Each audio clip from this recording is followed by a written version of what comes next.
Alright guys, welcome back to another one. So I wanted to provide a small update on the Kingdom Hearts 358 over 2 days Final Mix Remake project for Kingdom Hearts 2. For those who don't know anything about this is a total overhaul for Kingdom Hearts 2, recreating Days in its entirety along with its story inside the foundations of Kingdom Hearts 2, along with using KH2's systems. I've provided quite a few updates on this project as progress has been made. You should definitely check out the last update video that I got out for this, as it'll give you a pretty good idea as to what's going on here. However, the reason why I'm talking about this today is because Oshinobi recently announced an umbrella project that the Days project here will fall under. Before we talk about that though, let's go over some of the smaller updates that have been applied to Days since the last update. The party member system has been properly implemented, allowing you to now customize the organization 13 members who will join you on your missions. Now you can freely customize their equipment, abilities, and AI behavior. Oshinobi is planning on adding additional new segments into Days' story, like a playable Castle Oblivion episode. So for that episode where you get to play as other organization members, their party member profile will be synced to their player version profile, meaning the way that you have the party member of that organization 13 member set up transfer over to when you play as them throughout the story. Right now, Oshinobi is going through the process of inputting all of the Days weapons, so this doesn't just include the Keyblades, as there are a lot of them in Days, but also the Organization 13 weapons as well. These have been directly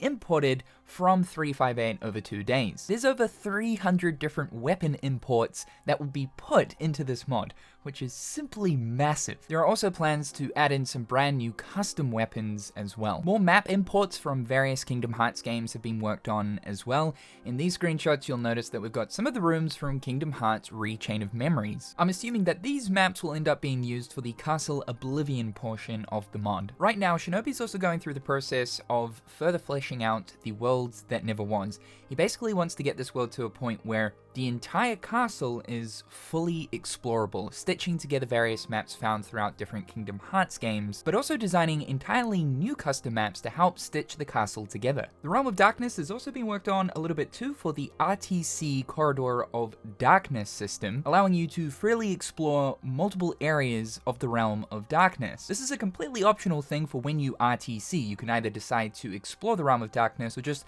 straight return back to the world that never was to progress the game forward. More maps for the Realm of Darkness are currently being worked on, along with additional collision added to the pre-existing maps in the game right now. Exploration is the main focus point for this system, with various hidden treasure chests and other secrets littered throughout the Realm of Darkness to incentivize exploration. Xion has received quite a big update here too. Her model and animations from Melody of Memory have been directly imported into Kingdom Hearts 2. I've noticed that quite a few Kingdom Hearts 2 mods are starting to use Melody of Memory's new assets. So that's most of the new updates that have been applied to Days since the last update. There's been a lot of other stuff going on in the background, like optimizations made so that everything is working a little bit more smoothly. New enemies have also been added, as well as fixes and changes towards pre-existing enemies in the current build. Now this project is still very much in the early days of development. I really can't think of when we'll eventually see a full release of this, just because there is so much to be done. Oshinobi is planning on literally implementing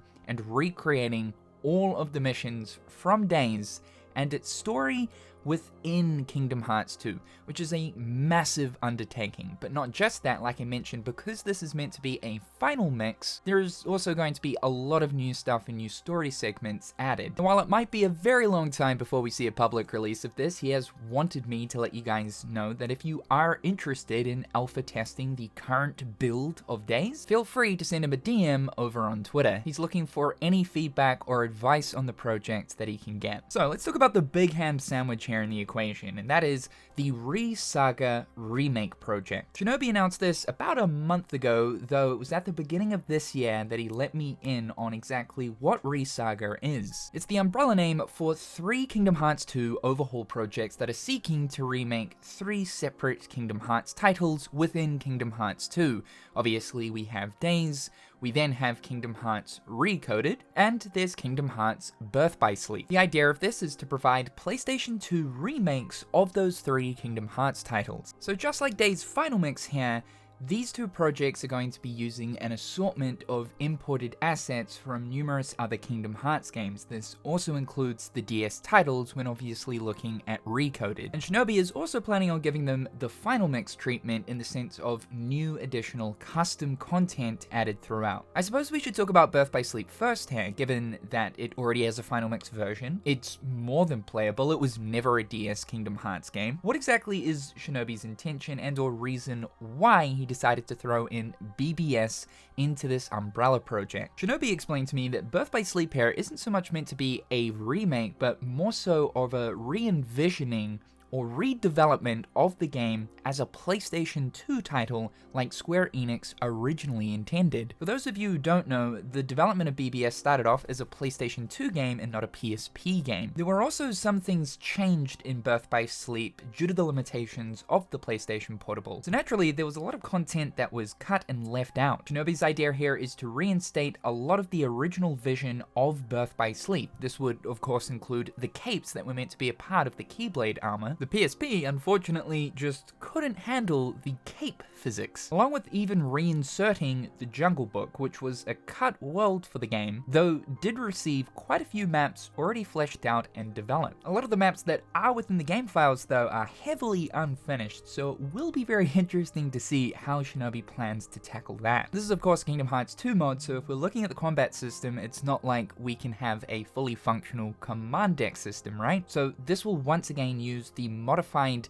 panel system that's been used in Day's final mix, but with some slight Birth by Sleep twists added to it. Of course though, like we've seen in other mods, we are able to use a lot of the animations from BBS within Kingdom Hearts 2, so you'll essentially be able to play as Aqua, Terra, and Ventus with the Kingdom Hearts 2 combat system, which is obviously a lot more enjoyable than the raw combat system of Birth by Sleep if we're looking at it without the command deck special abilities. While Shinobi didn't tell me anything about it, you will notice at the top of the command menu here we do have the command style gauge. So it looks like Shinobi is going to somehow incorporate the drive form system from Cage 2 to make it a functioning command style system. No idea how he plans a workaround for that within like the restrictions of Kingdom Hearts 2's systems. So to be some wizardry if he actually manages to pull it off. I'm interested to see how that is going to work. And the drive gauge we can see is now the focus gauge. Not sure if shot locks are going to be in here, because again we've got to think about what's possible within Kingdom Hearts 2. Not sure if something like a shot lock system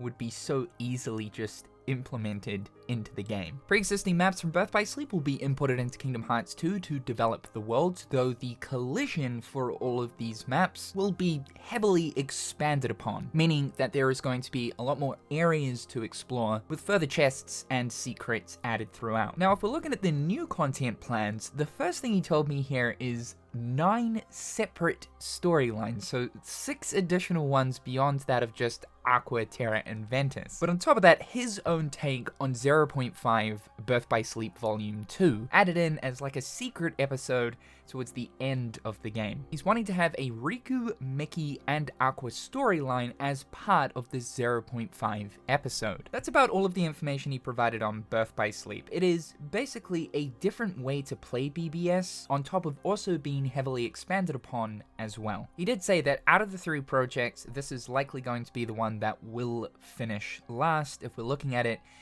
Because so much progress has already been made on Days, that will release first, Recoded second, and Birth by Sleep last. So let's talk about Recoded. So this one here makes a little bit more sense in the remake department. So once again, it's going to reuse that panel system that Shinobi has created for the Days Final Mix project, but there are going to be some restructures and key differences here, like how we've got chips a part of the command menu. You'll also notice that there is an EX gauge at the bottom of the command menu as well. Of course too, we've also got the Keyblade level that is a part of the health bar HUD. So because Recoded uses Birth by Sleep's command deck system, Shinobi's currently planning a unique way to incorporate attack commands into Kingdom Hearts 2's systems. And this is going to be done via a deck system where you will be able to equip various different command attacks, which you can then activate by holding holding down L1, the shortcut button, and these commands are all going to have a different amount of EX gauge cost. So the EX gauge here is a brand new resource meter that's used to pull off the different command attacks. He's also wanting to add in some new story segments here to do with both King Mickey and Dadariku, just like in Days and Birth by Sleep, expansions to already existing maps. For example, Destiny Islands in Recoded, you only explore the front of the island, but using the maps that we see in Kingdom Hearts 1, he plans on adding the back portion of Destiny Island. Just like his idea with the Realm of Darkness in Days and making it its own fully explorable space, he's also wanting to bring a big expansion to the datascape as well, making it this big, wide open, explorative space filled with treasure chests and secrets. It also looks like Shinobi's recreating the gimmick sections from Recoded. Not sure if it's going to be absolutely all of them, but we can at least see the side-scrolling section here in Traverse Town has been recreated in Kingdom Hearts 2. Absolute wizardry. Looking at all of the images that Shinobi's provided me with, it's really interesting to see a bunch of different assets and maps from other Kingdom Hearts games all working inside of Kingdom Hearts 2. It's crazy to see just how far the Kingdom Hearts 2 modding space has come over the past 10 years. Stuff like this 10 years ago didn't really exist. So that's pretty much all of the information Shinobi has provided me with on both BBS and Recoded under the Saga umbrella. So my closing thoughts on this entire remake project, and it's going to more or less be the same thoughts I had when I was initially covering the Days remake for Kingdom Hearts 2, but this is just incredibly ambitious. Some might say maybe a little too overambitious. In a sense, I do feel as if Shinobi is perhaps biting off more than he can chew, especially taking on 3 different remake projects, let alone one to remake an entire Kingdom Hearts game inside of another Kingdom Hearts game, especially one that isn't as modifiable as, say, a game running on Unreal Engine, is wizardry in itself, but to be doing 3 of them, that is a huge undertaking. And in the past, I've expressed these exact thoughts to Shinobi about how massive this workload is, but he seems to be more than confident about pouring his heart and soul into making all of this a reality. I certainly do admire his dedication here, and to see the progress that's already been made, even if, let's say, hypothetically speaking, none of this actually ever gets finished, I think just seeing this as a proof of concept is some incredibly impressive work. Seeing mock-up versions of both Recoded and Days as playable PlayStation 2 titles really is the stuff of dreams, because this is the